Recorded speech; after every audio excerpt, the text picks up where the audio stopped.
হবে 70-এ, সাদা পাকা চুল নিয়ে অপলক দৃষ্টিতে তাকিয়ে থাকবো, যেমন তাকিয়েছিলাম 14-তে।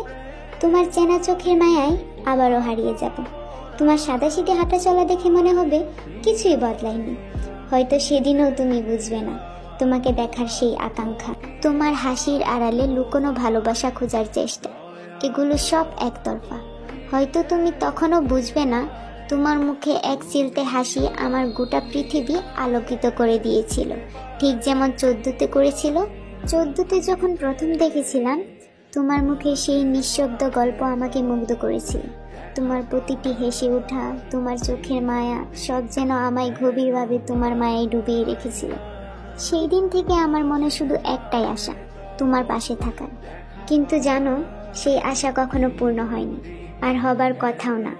তোমার গল্পের ভিতরে আমার জন্য কোনো জায়গা ছিল না। তবু তোমার দিকে তাকিয়ে থাকা, তোমার মুখে হাসি দেখার আনন্দ, এসব দিয়েই আমি নিজের গল্প সাজিয়েছি। 70-এ যখন দেখা হবে, তোমার মুখের একজোলা হাসি দেখেই মনে হবে তোমার জন্য সেই পুরনো অনুভূতিগুলো আজও ঠিক ততটাই তাজা। তোমাকে দেখে বলতে ইচ্ছে করবে, তোমাকে ভালোবেসে আমি অসম্পূর্ণ থেকেও সম্পূর্ণ হয়েছি, কিন্তু সাহস হবে না, যেমন হয়নি 14-তে।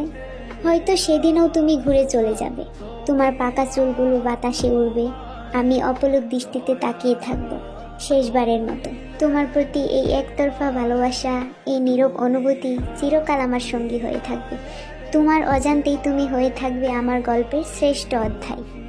কি করিলে বলো পাইব তোমারে রাখিব আখিতে আখিতে।